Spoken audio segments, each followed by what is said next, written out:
Game খেললেই যাওয়া যাবে Dubai. এবার গেমারদের এমনই সুখবর দিল দুবাই কর্তৃপক্ষ। এতদিন গেমিং নিয়ে তেমন কোনো মাথা না ঘামালেও অবশেষে এর বৈশ্বিক অর্থনৈতিক গুরুত্ব বুঝতে শুরু করেছে দুবাই।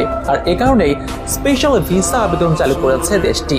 গেমিং যে এখন আর শুধুমাত্র বিনোদনের মধ্যে সীমাবদ্ধ নেই, এর যে আছে বিশাল এক বৈশ্বিক মার্কেট, তারই জানান দিচ্ছে দুবাইয়ের স্পেশাল এই গেমিং ভিসা।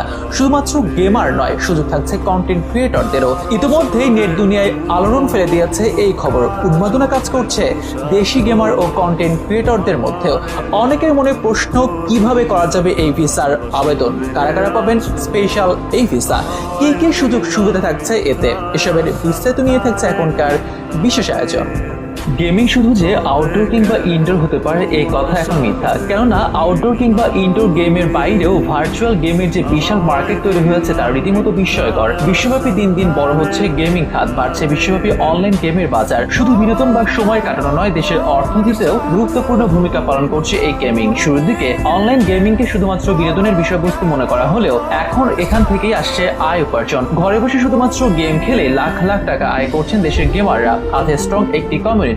2 বছর আগেও যেখানে ঘরের কোনো মোবাইল কিংবা পিসির সামনে বসে থাকলে বকাঝকা করতেন বাবা মা, ভাবতে নষ্ট হয়ে যাচ্ছে তাদের সন্তান, সে বাবা মাই এখন বুঝছেন অনলাইন গেমিং এর মার্কেট ভ্যালু। দেশি কিংবা আন্তর্জাতিক মহলে পরিচিতি বাড়ছে অনেকের, বাড়ছে সোশ্যাল মিডিয়ার উপস্থিতি। তবে অনলাইন গেমের এই ভালো সময় একদিনে তৈরি হয়নি। করোনার আগে থেকে ছিল এর বিস্তার। পরে করোনাকালীন সময় সারা বিশ্ব যখন টালমাটাল অবস্থা, তখন এই খাতটির বিস্তার বেড়েছে হু হু করে। তাই ধারাবাহিকতায় এখন বিশ্বব্যাপী রাজ করছে অনলাইন গেম। এবার সেই অনলাইন গেমের গুরুত্ব বুঝতে পেরে অভিনব এক সিদ্ধান্ত নিল দুবাই, দিল গেমারদের জন্য স্পেশাল ভিসার ঘোষণা। সম্প্রতি দুবাইয়ের একটি যুগান্তকারী গেমিং ভিসা উদ্যোগ চালু করেছে, যা এই শহরে গেমারদের আসতে আরো আগ্রহী করে তুলবে। সেই সাথে এটি পরিণত হবে গেমিং হাবে, যেখানে মিলন মেলা হবে সারা বিশ্বের গেমারদের। এমনই পরিকল্পনা দুবাই কর্তৃপক্ষের। এর মাধ্যমে এই খাতে বিখ্যাত কোম্পানি এবং একাডেমিক প্রতিষ্ঠানের সাথে সহযোগিতা বাড়াতে চায় তারা, যার মাধ্যমে এই শহর আর গেমিং মার্কেট দুটোরই প্রবৃদ্ধি বাড়বে বলে মত বিশ্লেষকদের। তবে শুধুমাত্র গেমারদের জন্য নয়, এটি ভিসা কন্টেন্ট ক্রিয়েটর আর সোশ্যাল মিডিয়া ইনফ্লুয়েন্সারদেরকেও দেওয়ার কথা জানিয়েছে দুবাই কর্তৃপক্ষ।